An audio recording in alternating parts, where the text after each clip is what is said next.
السلام عليكم المشاهدين، خوتي خواتاتي. لاباس عليكم بصحة جيدة، نتمنى تكونوا بخير وتكونوا بأحوال جيدة. اليوم جبت لكم فيديو جديد، بريوش أو كرواسة سائلة. كنحتاج في المقادير بيضة، كناخدو البياض ديالها والصفر كندهنو به. كناخدو كذلك 4 الكؤوس تاع العنبة تاع الدقيق ابيض، فاني وحده، خميره فوريه معلقه كبيره، الزنجلان او السمسم، علقه الخل، كاس الحليب، كاس الماء بقياس العنبه. هادو هما المقادير. وحامضه محكوكه. النكهه اختياري، يمكن تعملوا غير فاني تكتفيو بالنافع. انا اختاريت الحامضه محكوكه، كتعطي واحد النكهه زوينه في هاد البريوش او كرواسه. كنبداو كناخدو بياض بيضه وكنخليو الصفر للدهن هو ونيسكافي وشويه الخل. حليب كيكون دافي، كاس العنبه بقياس كاس العنبه، وكذلك نص كاس تاع او كاس لاروب تاع الزيت بقياس العنبه، كذلك كاس الماء دافي قياس العنبه، كاس الا ربع تاع الزيت تاع العنبه، و 3 المعالق تاع السكر سنيده، 3 المعالق كبار. او ما كنتوش كتبغيو الحلاوه ديروا غير 2 معالق كبار. خميره تاع الخبز او خميره فوريه معلقه كبيره عامره. كنخلطوا هادشي مزيان. تنضيفوا الحامضه محكوكه ونص معلقه صغيره تاع الملح او على حسب الذوق ديالكم. ساشيه تاع الفاني، احتفظوا بهاد الصفر البيضاء اللي يدهن مع نيسكافي وقليل من الخل. بنات، قبل ما تدخلوا تفرجوا نتمنى تشاركوا في القناة وتعملوا لايك باش يوصلكم الجديد، والشكر للجميع. عملنا معلقة الخل، 2 معالق كبار تاع الزنجلان او السمسم، واللي بقى القليل كنرشوه على الوجه تاع هاد البريوش او كرواسه. غنحركو مزيان حتى كتنسجم العناصر. غادي نضيفو هادوك 4 الكيسان بقياس العنبه تاع الدقيق، او على حسب الخليط. لكان الدقيق ما تيشربش راه تقدروا ديروا حتى 2 كيسان، 4 الكيسان تاع العنبه ونص على حسب الدقيق. انا نشوف غتاخد معايا 4 الكؤوس تاع العنبه. من طبيعه الحال يكونوا مغربلين من قبل.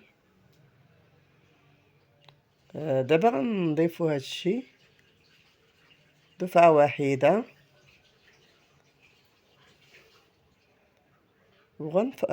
نحركو مزيان. كتحركو بهاد الفوي او باش ما او معلقه خشبيه على حسب الرغبه.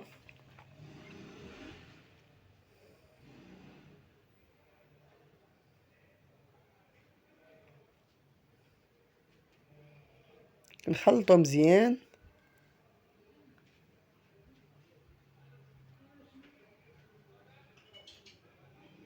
العجينه شويه كتكون ثقيله، تقل من عجينه الكيك كما كتشوفوا. الماء والحليب كيكونوا دافين.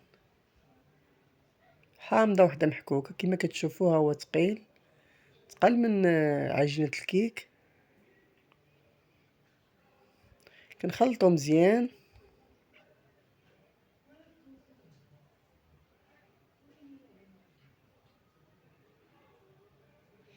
غادي ناخدو شي مول، او انا اختاريت ناخد مقلة تاع وجدة، على حسب.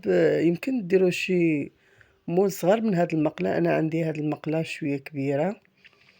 درتو شي مقلة صغيرة، مقلة او مول صغير، كتجيكم شوية هاد البريوش او كرواسة طالعة في العلو ديالها.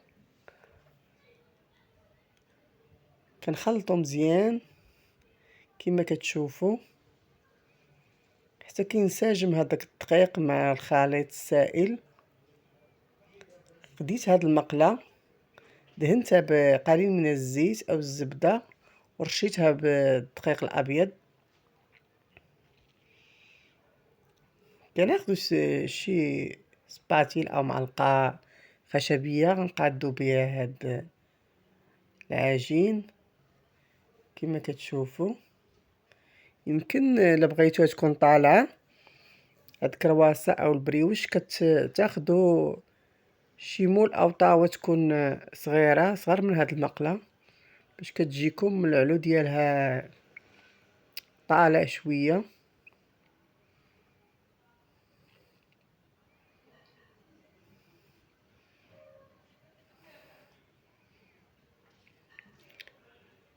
دابا غندهنو يدينا بالزيت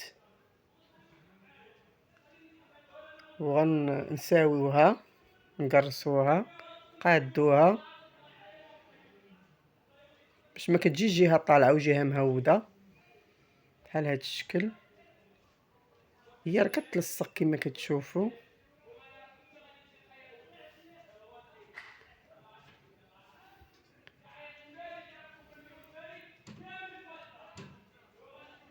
كنقادوها على هاد الشكل.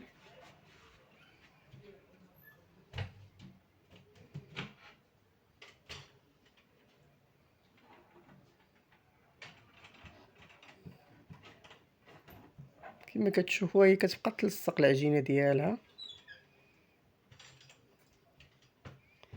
غادي دابا ندهنوها بداك البيض، الصفر تاع البيضه اللي بقات لينا من العجينه، وقليل من نسكافي درنا فيها، ودرنا فيها كذلك معلقه صغيره تاع الخل او الحليب اللي عندكم. غندهنوها غير بشويه حيت هي سائله.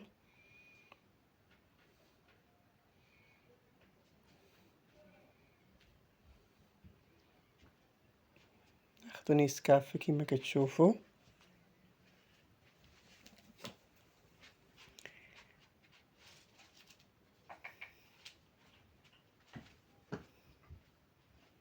قليل من الخل ابيض او هذا الخل اللي عندكم العادي، كتخلطوه مزيان.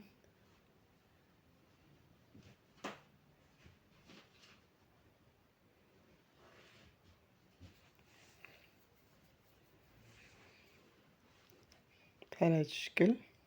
هاد البريوش او كرواسه كيبغي كيوجد في اخر لحظه كتوجدوه. كتاخدوا هاد الفرشه، فرشات او شيته او اللي بغيتو تقولوا ليها، كدهنوا بحال هكذا. كدهنوا غير بشويه حيت هي رطبه بزاف كتلصق. كدهنوا ليها الوجه كلها،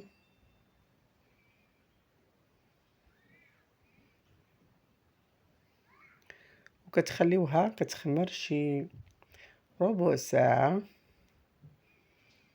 وكتسخنوا الفران درجه 180 من الفوق ومن التحت. ملي كتدخلوها كتطفيو الفوق وكتخليو غير التحت. ملي كطيب من التحت وكيتحمروا ليها الجوانب، كتشعلوا عليها من الفوق، كيتحمر لها الوجه ديالها، ودغيا كطيب هي ما كتعطلش. بعد ما دهناها دابا غنرشوها بقليل من السمسم أو الزنجلان، أو إلا بغيتو ما تديروش ليها الزنجلان أو السمسم، كدهنوها بالمربى وديروا ليها الكوك أو جوز الهند أو كاوكاو أو اللي يعجبكم.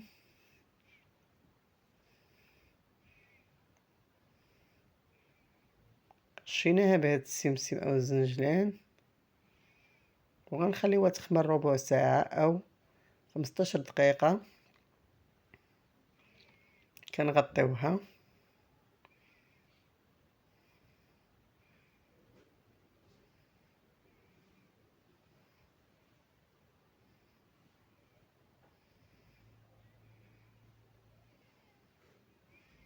غطيوها بهاد السلوفان، نخليوها تخمر. بعد ما خمرات غنكونو مشعلين الفران درجة 180 من التحت ومن الفوق. بعد ما طابت هاي كما كتشوفوا كتجي رطبة اسفنجية، وكتجي ريحتها زوينة بداك الحامض والفاني، كتجي لذيذة. نتمنى تعجبكم وبسلام عليكم، خليكم على خير.